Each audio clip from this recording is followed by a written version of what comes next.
Hola y bienvenidos al único podcast de contratación estatal en Colombia. El día de hoy continuaremos hablando de la selección abreviada de menor cuantía en su segunda parte. Recordemos que estamos en el módulo 4 denominado Mecanismos de selección del contratista en el podcast Charlas de Contratación Estatal. El capítulo pasado fue la primera parte del tema de la selección abreviada de menor cuantía. Y recapitulando, observamos en ese primer episodio que la selección abreviada de menor cuantía es un proceso de convocatoria pública y que la licitación pública no es el único proceso de convocatoria pública existente en Colombia. Hay muchos más procesos de convocatoria pública, entre ellos la selección abreviada de menor cuantía. Lo segundo es que vimos toda la etapa de prepliegos de la selección abreviada de menor cuantía, todos los documentos que están inmersos en esta etapa. Para ello recomiendo escuchar la primera parte de la selección abreviada de menor cuantía para poder tener un mejor entendimiento del tema. Y adicional a lo anterior, recordemos que en la página web charlasdecontratación.com se encuentra todo el resumen o la compilación normativa de los aspectos generales de la selección abreviada de menor cuantía. Así que iniciemos.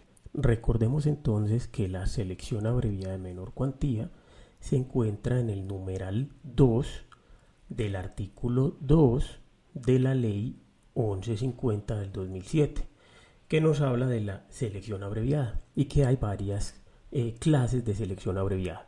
Pero para efectos del podcast vamos a trabajar solamente la selección abreviada de menor cuantía, que está en el literal B. Ya habíamos analizado todo el tema de la etapa de proyecto de pliegos, prepliegos o borrador. Y en este episodio vamos a analizar la etapa de pliegos definitivos. Y los documentos que comprenden esta etapa son los pliegos definitivos, la resolución de inicio de apertura, la manifestación de interés, las observaciones a los pliegos definitivos, las respuestas a las observaciones, las adendas, el informe de evaluación, las observaciones al informe de evaluación, la respuesta a las observaciones al informe de evaluación y la resolución de adjudicación o declaratoria desierta. Luego de surtir todas estas etapas, nace un contrato. Entonces observamos varias similitudes con la misma etapa de pliegos definitivos de la licitación pública, obviamente con varias diferencias que luego vamos a mencionar. Recordemos que los términos de ley obligatorios para la selección abreviada de menor cuantía son 3. El primero es el proyecto de pliegos, que debe estar publicado mínimo 5 días hábiles. El segundo es la manifestación de interés, que puede producir una audiencia de consolidación de oferentes. Esto es potestativo de la entidad pública y esta manifestación debe hacerse dentro de los 3 días hábiles siguientes a la apertura del proceso. Y el informe de evaluación, el cual debe estar publicado mínimo 3 días hábiles.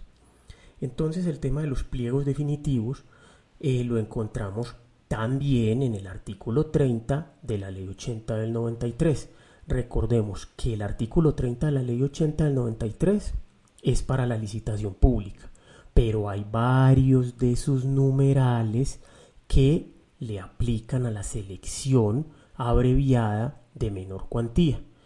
Entonces este numeral segundo del artículo 30 de la ley 80 nos dice que la entidad interesada elaborará los correspondientes pliegos de condiciones de conformidad con lo previsto en el numeral quinto del artículo 24 de esta ley, en los cuales se detallarán especialmente los aspectos relativos al objeto del contrato, su regulación jurídica, los derechos y obligaciones de las partes, la determinación y ponderación de los factores objetivos de selección y todas las demás circunstancias de tiempo, modo y lugar que se consideren necesarias para garantizar reglas objetivas, claras y completas. Y el numeral 5 del artículo 24 de la Ley 80 de 1993 nos habla de los pliegos de condiciones.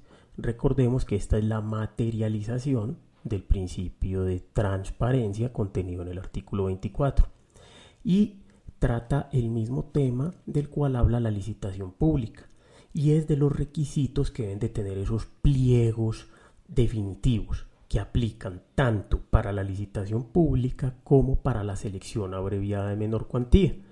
Y simplemente recordemos que se indicarán los requisitos objetivos necesarios para participar en la correspondiente proceso de selección.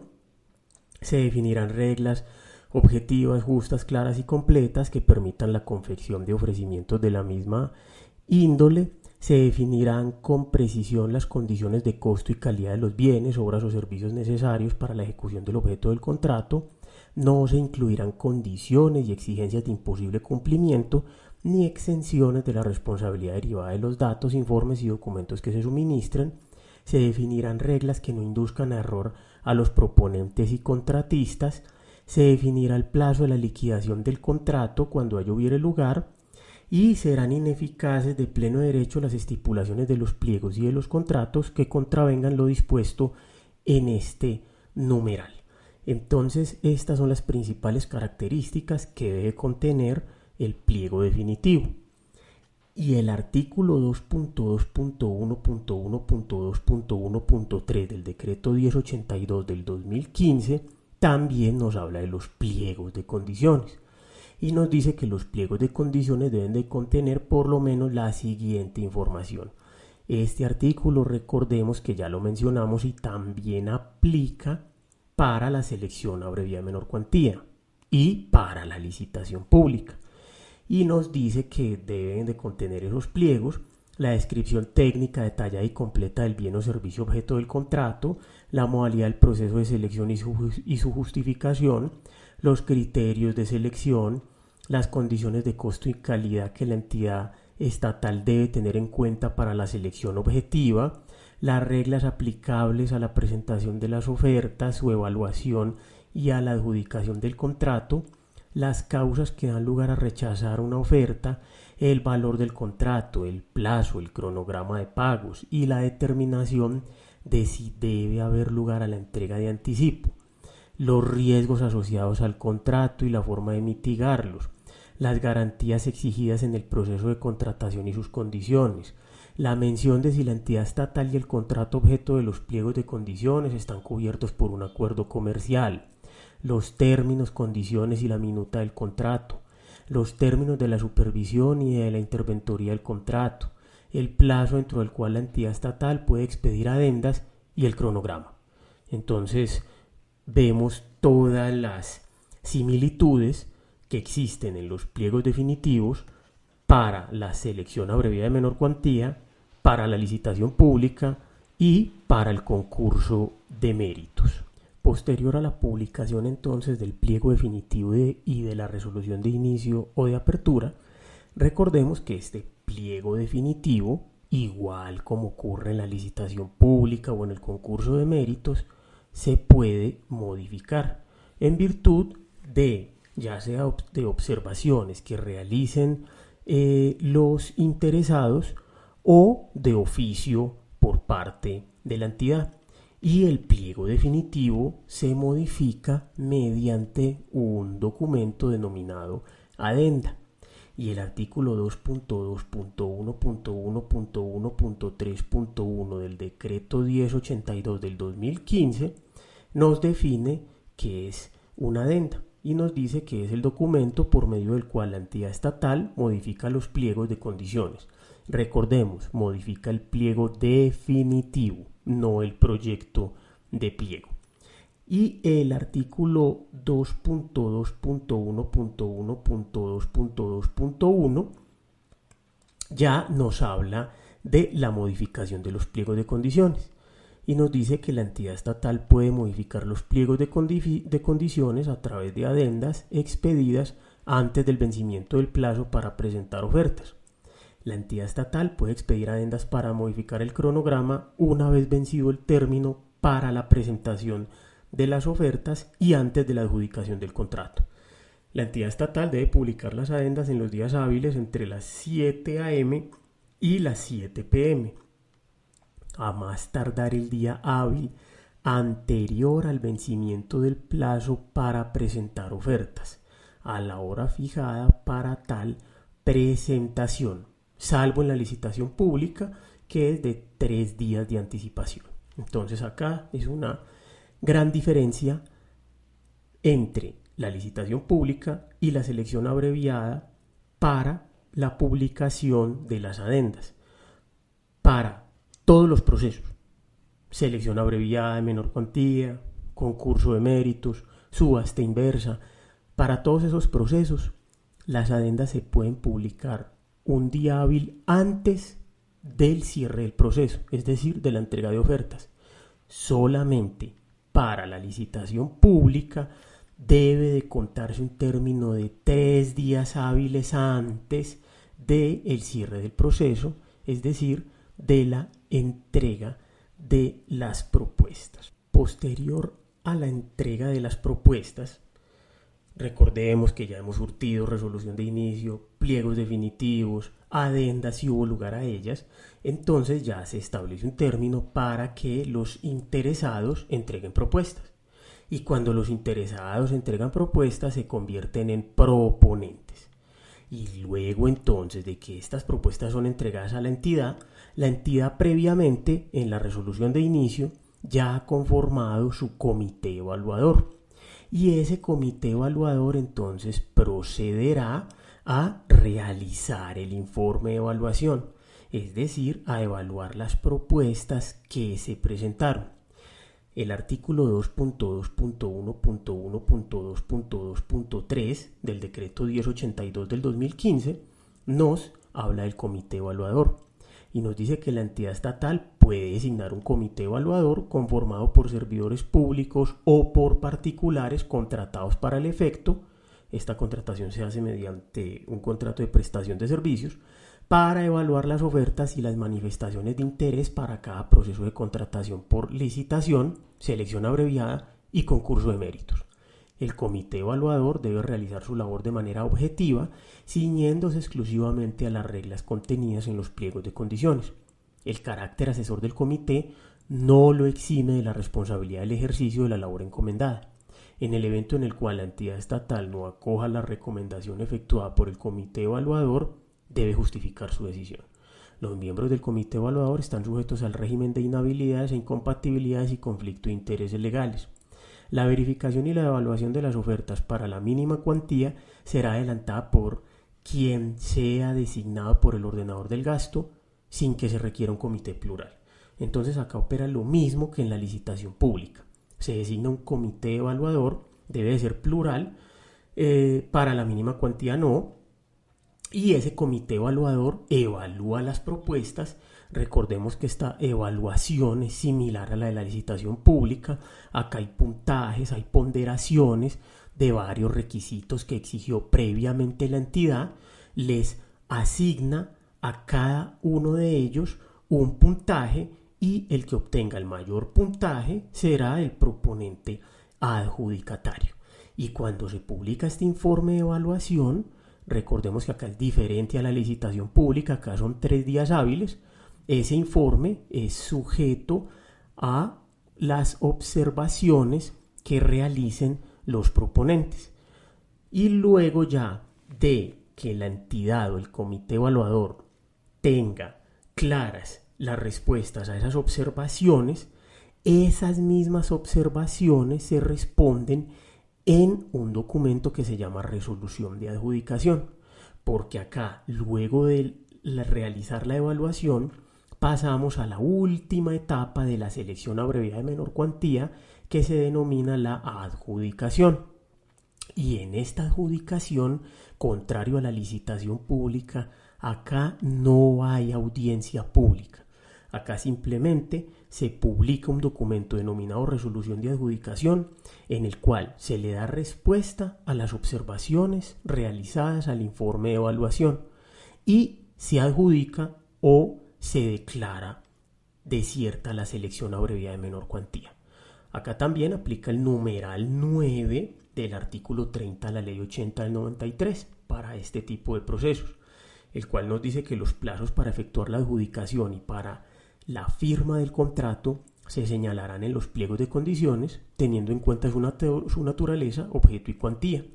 El jefe o representante de la entidad podrá prorrogar dichos plazos antes de su vencimiento y por un término total no mayor a la mitad del inicialmente fijado, siempre que las necesidades de la administración así lo exijan.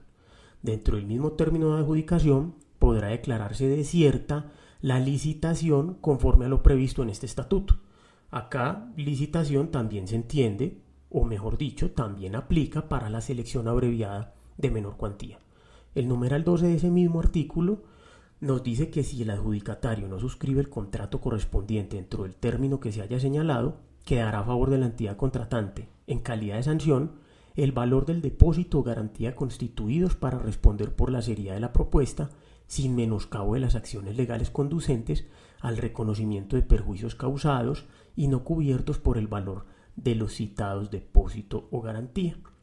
En este evento, la entidad estatal, mediante acto administrativo debidamente motivado, podrá adjudicar el contrato dentro de los 15 días siguientes al proponente calificado en segundo lugar, siempre y cuando su propuesta sea igualmente favorable para la entidad. Esto es cuando el contrato no se alcanza a suscribir por culpa del contratista, no lo suscribe en el plazo establecido por la entidad, entonces se puede adjudicar el contrato al que haya obtenido el segundo mayor puntaje. Esta es toda la explicación de la selección abreviada de menor cuantía en la Ley 80 del 93 y en la Ley 1150 del 2007. El decreto 1082 del 2015 nos trae en su artículo 2.2.1.2.1.2.20 el procedimiento para la selección abreviada de menor cuantía. Y nos dice que además de las normas generales establecidas en el presente título, las siguientes reglas son aplicables a la selección abreviada de menor cuantía. En un término no mayor a 3 días hábiles contados a partir de la fecha de apertura del proceso de contratación, los interesados deben manifestar su intención de participar a través del mecanismo establecido para el efecto en los pliegos de condiciones. Si la entidad estatal recibe más de 10 manifestaciones de interés, puede continuar el proceso o hacer un sorteo para seleccionar máximo 10 interesados con quienes continuará el proceso de contratación.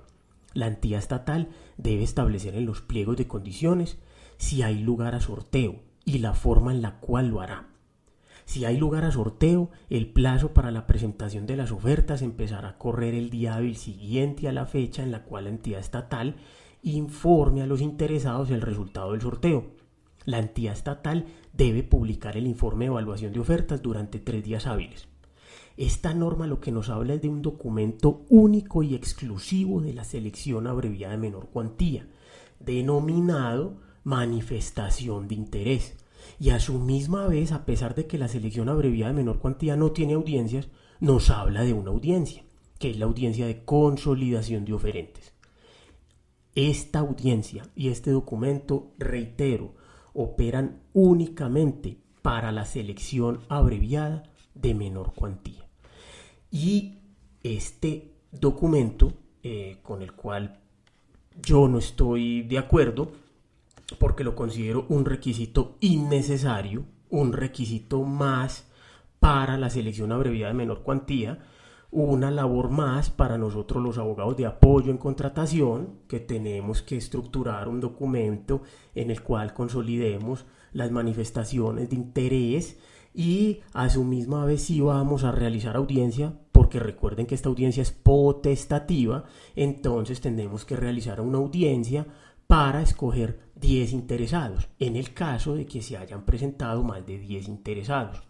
Considero que este requisito sobra, que incluso veo que contraría a la pluralidad de oferentes, porque acá nos dice que escojamos máximo 10, es decir, si se presentaron 20, podemos tener la posibilidad de, o se presentaron, no, manifestaron interés 20, podemos tener la posibilidad de seleccionar solo a 10 y dejar a 10 por fuera. La pregunta es entonces, ¿cuándo hay pluralidad de oferentes? Para mí está clara, pluralidad de oferentes es 2 o más. Pero vemos que las entidades estatales siempre, o mejor dicho, las entidades del Estado que defienden la pluralidad de oferentes y que siempre propenden por ello, siempre manifiestan que mientras más oferentes haya, mejor. Entonces, la pregunta es, ¿solamente hasta 10 hay pluralidad de oferentes? Es decir, solamente hasta 10 es bueno tener oferentes, no hay necesidad de tener 20, 30, 80, como les reitero, me pasó en alguna ocasión. No sé, yo este tema no estoy de acuerdo con él, veo que es un requisito que sobra y incluso veo que es un requisito que contraría el tema de la pluralidad de oferentes.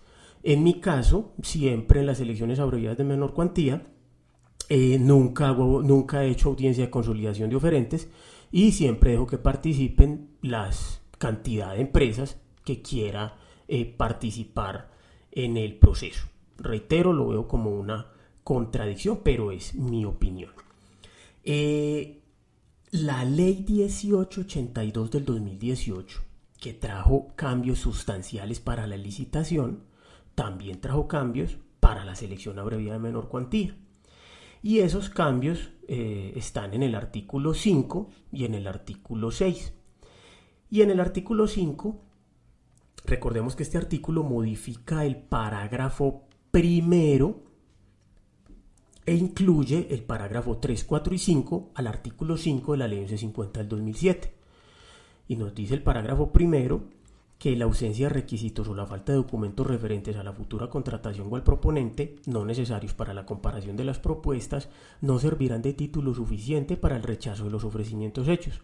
En consecuencia, todos aquellos requisitos de la propuesta que no afecten la asignación de puntaje deberán ser solicitados por las entidades estatales y deberán ser entregados por los proponentes hasta el término de traslado del informe de evaluación. Ahí está el cambio, que corresponda a cada modalidad de selección, salvo lo dispuesto para el proceso de mínima cuantía y para el proceso de selección a través del sistema de subasta.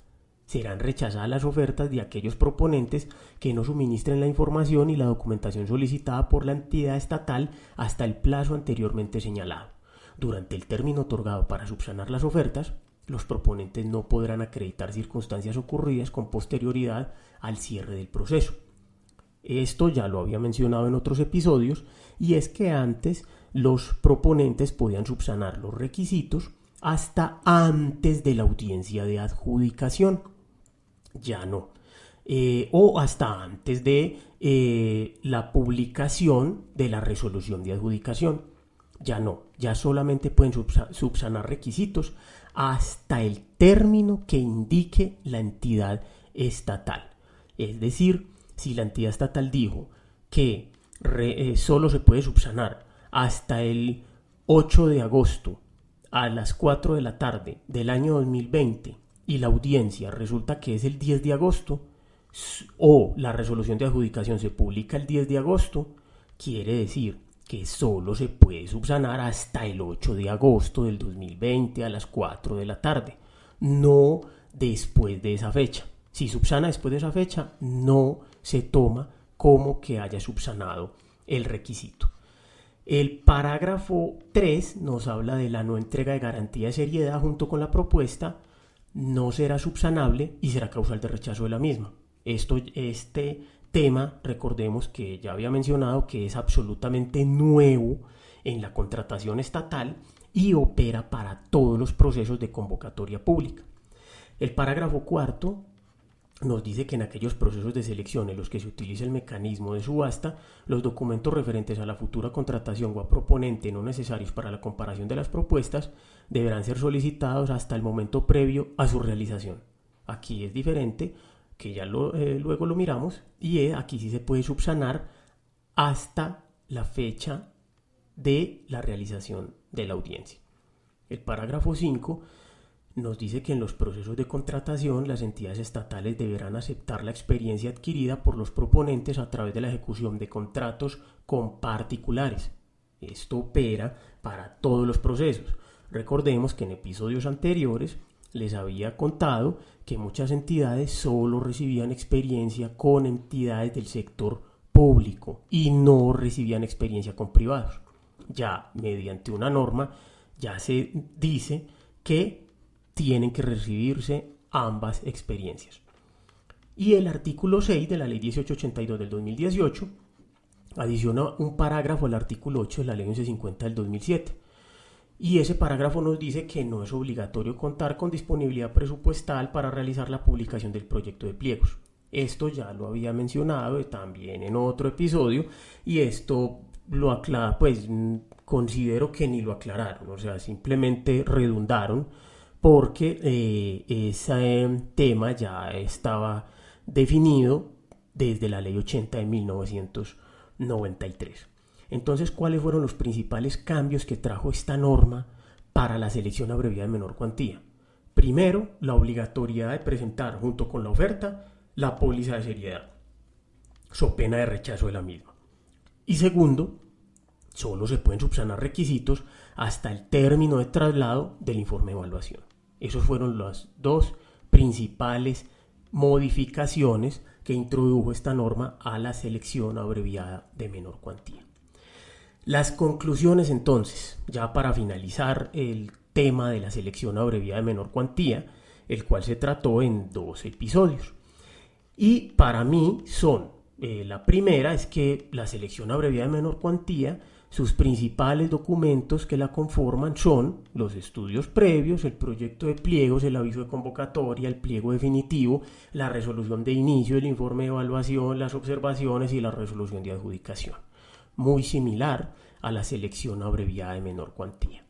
Segundo, que se requiere RUP, Registro Único de Proponentes, de manera obligatoria para presentar oferta en este proceso, pero también en la licitación pública, que eso no lo dije en los 3 episodios de la licitación pública, se me pasó por alto. Para estos procesos, para cualquier proceso de convocatoria pública, excepto para la selección de mínima cuantía, los proponentes de manera obligatoria deben de tener registro único de proponentes, porque las entidades lo van a exigir.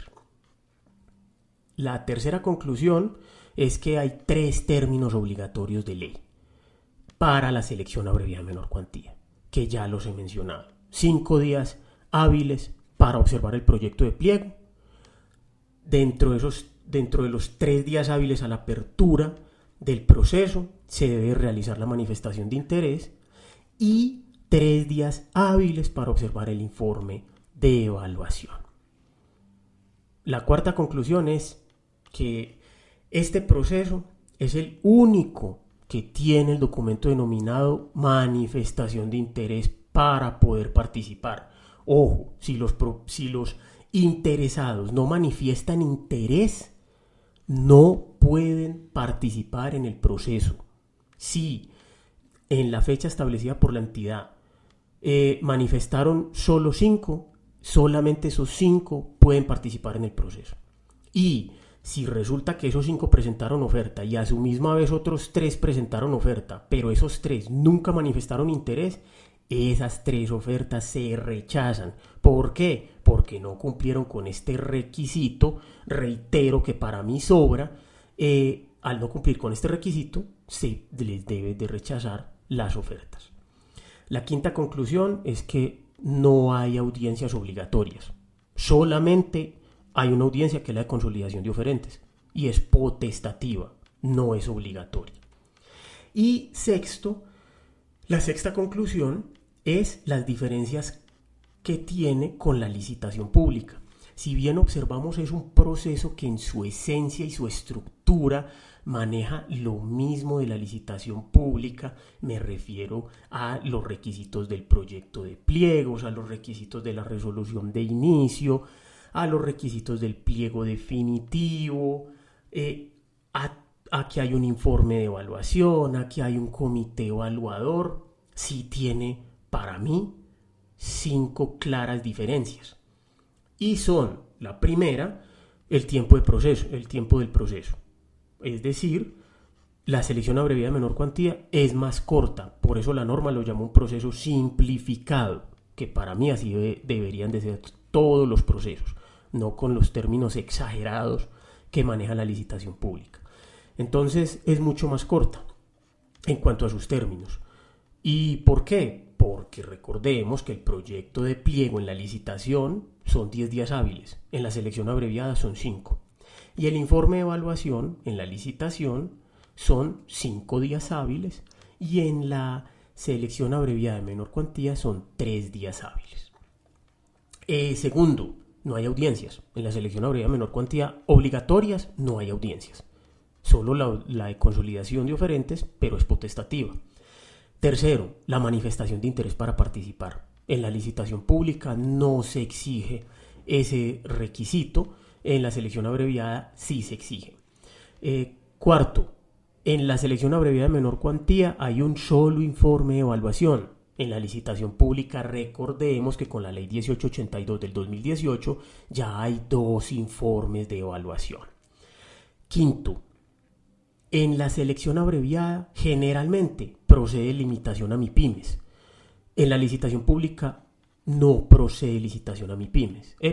No procede la limitación a MIPYMES. Esta limitación a MIPYMES está contenida en el artículo 2.2.1.2.4.2.1 del decreto 1082 del 2015 y es para que las pequeñas empresas puedan limitar un proceso solo para que participen MIPYMES y no más. Lo que pasa es que esta opera solo para los procesos que tengan como presupuesto oficial un valor inferior a los $125,000 americanos. Y generalmente las licitaciones públicas superan esta cifra. Esas son las 5 grandes conclusiones o las 5 grandes diferencias con la licitación pública. Y como les acabo de mencionar, las conclusiones que para mí son las más preponderantes en el proceso de selección abreviada de menor cuantía, un proceso muy utilizado, yo diría que mucho más que la licitación pública en la mayoría de entidades estatales. Esas son mis apreciaciones frente a este proceso de convocatoria pública. Y acá damos por terminado el tema de la selección abreviada de menor cuantía.